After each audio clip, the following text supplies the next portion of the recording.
So guys, जैसा कि हमने पिछले एपिसोड में देखा कि थ्री हेडेड बिस्ट सभी तियाशन एकेडमी डिसेबल को अपने इल्यूजन में फंसाने लगा था। वो ऐसे शो कर रहा था जैसे नेदरवर्ल्ड एक जन्नत हो जहां सभी चीजें मौजूद है और वो सभी वहां आजादी से रह सकते हैं। पर शियाओ ने इस इल्यूजन को गॉडेस लियू वाइन से तोड़ दिया था, जिससे वो गार्डियन क्लैन के वंशज डूगू यून को वहां ले आया था। एल्डर उस पर एक सील से दबाव डालने लग गए थे और उन्होंने उसे वहां से भेज दिया था, पर डूगू यून वहीं रह गया था। वो अब अपने एंसेस्टर की मौत का बदला लेना चाहता है, जिसके लिए उसने कसम खाई कि वो उन कमीनों को ढूंढ निकालेगा जिसने उनके साथ धोखा किया था, और उसने अपनी भेड़ियों को भी खोल लिया था। उसे लग रहा था कि इस 9 हेवन एंड 10 रियल्म में उससे ज्यादा ताकतवर और कोई नहीं है, जिससे एल्डर ने उसे डिसिपल से लड़ने को कहा था। डूगू यून ने लड़ने के लिए जुआन कुन को चुना था। जुआन कुन कहता है कि तुम जैसे लोग जो नेदरवर्ल्ड के लोगों के साथ जाकर मिल जाते हैं, मैं उनसे आखिर कैसे डर सकता हूँ। तुम मुझे कम नहीं आंक सकते। और वो अपनी पावर को एक्टिवेट करके उस पर हमला करने लग जाता है, पर डूगू यून काफी फास्ट था और वो टेलीपोर्ट हो रहा होता है, जिससे जुआन कुन उस पर हमला नहीं कर पा रहा था। उनके बीच कॉम्बैट फाइट स्टार्ट हो जाती है। दोनों के हमले काफी तेज थे, पर डूगू यून उसे एक किक के साथ दूर फेंक देता है। जुआन कुन अब अपनी एंडलेस मीटियोर टेक्निक को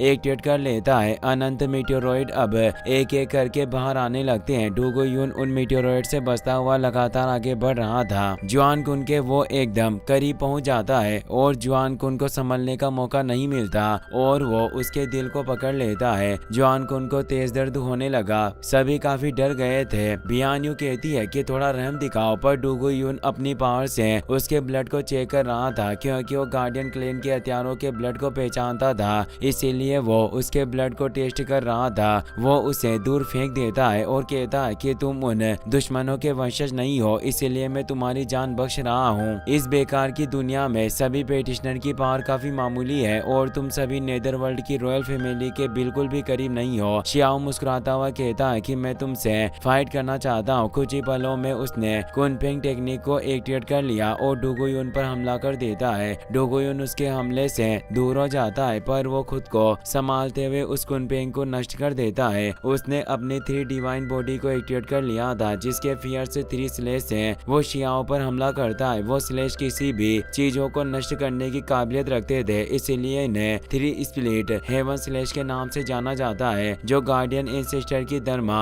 मैनिफेस्टेशन टेक्निक थी। शियाओ अपने डिवाइन प्रोटेक्शन को एक्टिवेट करके उसके हमले को रोक लेता है। ये देखकर डूगू यून कहता है, मानना पड़ेगा तुम बहुत स्ट्रॉन्ग हो, इन बेकार लोगों से बिल्कुल अलग। शियाओ अपनी पावर को एक्टिवेट करते हुए बोला, तुम भी इतने बुरे नहीं हो, तुम्हारी पावर भी कमाल की है, चलो अब थोड़ा अच्छे से लड़ते हैं। शियाओ ने heaven and earth universe method का इस्तेमाल किया, जिससे वो स्पेस में आ गए थे। यह थंडर एम्परर की टेक्निक थी। शियाओ थंडर को हाथ में उठाए अपने थंडर गॉड बॉडी को एक्टिवेट करके उस पर फियर से हमला करता है। इस थंडर पावर में इतनी सारी एनर्जी समाई थी कि डूगू यून भी इससे बच नहीं पाता, पर उसकी बॉडी पर खास कुछ असर नहीं पड़ा।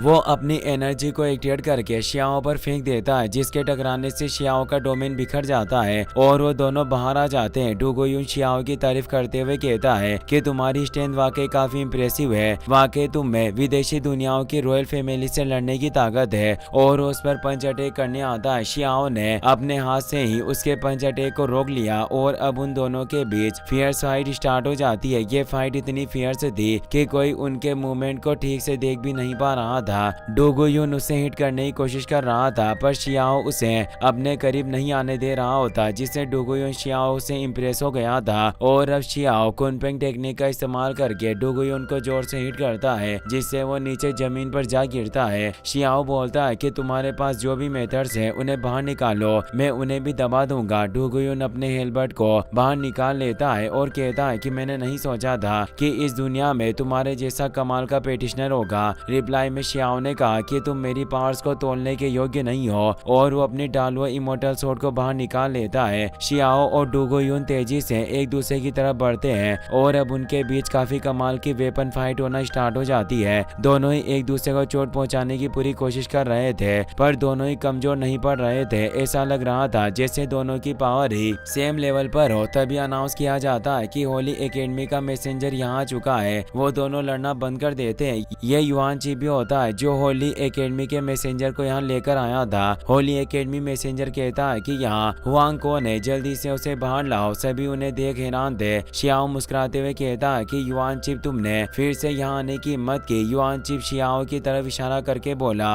होली एकेडमी मैसेंजर ये लड़का ही हुआंग है। और वो शियाओ से भी कहने लगा, होली एकेडमी मैसेंजर के साथ आज तुम मुझसे बच नहीं पाओगे। पर शियाओ लियू वाइन की मदद से उसे अपने पास लेकर उसे एक फियर्स पंच मारता है जिससे वो दूर जाने लगता है। पर वो डुगुयुन को फुटबॉल खेलने की बोलता है जिससे डुगुयुन किक मारता है। उसने कुछ ज्यादा ही तेज मार दिया था जिससे वो आसमान में जाकर जमीन पर आ गया। वो मैसेंजर कहता है कि मैं होली एकेडमी का मैसेंजर हूँ, तुम मेरे सामने इतने असभ्य होने की कोशिश मत करो। तभी डुगुयुन उसे भी किक मारता है। शियाओ और डुगुयुन उसे एक फुटबॉल की तरह इस्तेमाल करके किक मारते रहते हैं जिससे उस मैसेंजर की हालत एक कद्दू की तरह हो जाती है और उसे स्पेस में फेंक देते हैं। शियाओ युआन किप से कहता है कि तुम लिमिट से बाहर चले गए हो, क्या तुम अभी भी लड़ना चाहते हो? पर वो काफी डर गया था। डुगुयुन शियाओ से कहता है कि हमारी पावर सेम लेवल पर है, इसीलिए मुझे लगता है कि अगर हम 10,000 सालों तक भी युद्ध लड़ते रहे तो हम में से विजेता का फैसला नहीं होगा, इसीलिए मैं विदा ले रहा हूँ। और वो वहाँ से निकलने लगता है। शियाओ से कहता है कि तुम एकेडमी को छोड़कर नहीं जा सकते। तो वो कहता है कि मैं ताइचू एशियन माइंड के इनर लेयर में जाना चाहता हूँ, पर हम दोबारा जरूर मिलेंगे। और वो तेजी से उसके साथ निकल गया। पर तीनों एल्डर भी उसके पीछे जाते हैं और कहते हैं कि हम इन्हें संभाल लेंगे। वहीं अब हमें ताइचू एशियन माइंड का सीन दिखाया जाता है जहाँ डुगुयुन पहुंच चुका था। पर एल्डर उसे बताते हैं कि ताइचू माइंड काफी ज्यादा डेंजरस माइंड है जिससे आज तक शियाओ के अलावा और कोई बाहर निकल कर नहीं आ पाया था। इसीलिए एल्डर कहते हैं कि तुम्हारा अंदर जाना मुश्किल है। उस पर कई सारे हमले होने लगते हैं पर वो ट्रेजर की मदद से उसे बचा लेते हैं और कहते हैं कि तुम सीधे यहाँ दौड़े चले आए, तुम्हारा यहाँ आने का कोई ना कोई उद्देश्य जरूर होगा। अगर तुम हमारी तियाशन एकेडमी के साथ एक डील करने के लिए तैयार हो तो हम तुम्हें प्रोटेक्ट करेंगे और अंदर जाने में मदद करेंगे। वो मान गया था जिससे एल्डर उसे अपने ट्रेजर के साथ ताइचू माइंड के अंदर भेज देते हैं। डुगुयुन बताता है कि नेदर वर्ल्ड की रॉयल फैमिली ने उसे बताया था कि मेरे क्लेन के बारे में जो भी झूठी बातें और सच्चाई है वो सभी इसी जगह पर है और उसकी ब्लड लाइन भी इस गुफा के डेप्थ में मौजूद मिस्टीरियस फोर्स के साथ रेजोनेट कर रही थी। पर नीचे गहराई में जाना इतना आसान नहीं था, नीचे से तेज एनर्जी आ रही थी। तभी ब्लैक ब्लड भी वहाँ फैलने लगता है। वो सोचता है कि नेदरवर्ल्ड की रॉयल फैमिली ने मुझसे झूठ नहीं कहा था कि यहाँ ब्लैक ब्लड मौजूद है, जबकि मेरे कबीले में से कोई भी डार्कनेस क्रिएचर नहीं रहा। वो उससे ब्लैक ब्लड का सामना नहीं कर सकता था, इसीलिए वो वहाँ से निकलने लगता है और सोच रहा था कि भले ही नेदरवर्ल्ड के लोग सच थे पर मेरा मन अभी भी उनकी मदद करने के लिए नहीं मान रहा। मैं अब आखिरी टास्क को पूरा करूंगा। और वो एल्डर के शिप पर आ गया था और ने कहता कि आपने मेरी इच्छा पूरी की, मुझे इस एशियन माइंड में जाने दिया, इसीलिए मैं आपकी शर्त को मानने को तैयार हूँ। मैं आप सभी को अब वर्ल्ड ग्रेव टॉम का रास्ता दिखाऊंगा जहाँ सभी इमोर्टल सीट प्राप्त कर सकते हैं। और अब वो वापस तियाशन की तरफ निकल जाते हैं। फिर हमें दिखाया जाता है कि तियाशन एकेडमी अपने शिप से वर्ल्ड ग्रेव टॉम की तलाश में निकल चुकी थी। एल्डर सभी डिसेबल को बता रहे थे कि वर्ल्ड ग्रेव टॉम को एशियन इमोर्टल वर्ल्ड की तरह माना जाता है जो गोड्स के समय से बचा हुआ है। वहाँ कई सारी अराजकता और खतरे से भरी हुई चीजें हो सकती है, पर वहाँ सुप्रीम इमोर्टल सीट भी मौजूद है जिसे तुम सभी हासिल कर पाओगे। इमोर्टल एशियन एरा के दौरान ये वर्ल्ड ग्रेव टॉम गार्डियन क्लेन का मेन बैटलफील्ड था, इसीलिए रोड इंडिकेटर के रूप में डुगुयुन ही हमें वहाँ पहुँचाने का रास्ता दिखाएगा और इससे सभी डिसेबल की काफी ज्यादा मदद होगी। हो सकता है कि आप सभी सुप्रीम इमोर्टल सीड्स को प्राप्त करने में सक्षम हो सकते हैं। वो स्पेस में ट्रेवल करते हुए लगातार आगे बढ़ते जा रहे थे। डुगुयुन बताता है कि मेरे एंसेस्टर ने उस टॉम पर एक फॉर्मेशन को सेटअप किया हुआ था ताकि अगर नेदरवर्ल्ड के लोग यहाँ आने की हिम्मत करें तो ट्रैप में फंस जाए। और अभी तक कई सारे लोग ट्रैप में फंसकर ज़ॉम्बी भी बन चुके होंगे, इसीलिए हमें इस रास्ते में उनका भी सामना करना पड़ सकता है। शियाओ डुगुयुन के पास जाता है और उसे कहता है कि तुम ताइचू एशियन माइंड में गए थे, वहाँ आखिर क्या हुआ जो तुम इतनी जल्दी वापस लौट आए? क्या तुम्हारा वहाँ ब्लैक ब्लड से सामना हुआ और उसने तुम्हारी बॉडी में कहीं कुछ बुरा असर तो नहीं किया? डुगुयुन उसकी बातों को टालने के लिए कहता है कि तुम्हें इन बातों पर ध्यान देने के बजाय अपनी ऊर्जा को बचाए रखना चाहिए, क्योंकि इस वर्ल्ड टॉम के रास्ते में तुम्हें कई सारे खतरों का सामना करना पड़ सकता है। तभी वो फॉग के अंदर चले जाते हैं और उनके शिप पर एक बहुत बड़ा बैटल शिप आ जाता है। एल्डर सभी को आगाह कर देते हैं कि सभी लड़ाई के लिए तैयार हो जाएं। ये सभी मरे हुए एशियन टाइम के पावरफुल तलवार तलवारबाज है जिनके मरने के बाद इनका डिवाइन कॉन्शियसनेस ट्रांसफॉर्म्ड हो गया है और ये वॉर स्पिरिट ज़ॉम्बी की तरह बन चुके हैं जो डिवाइन पावर को भी अब अपना भोजन मानते हैं। यानी अब तुम लोग ही इनका भोजन हो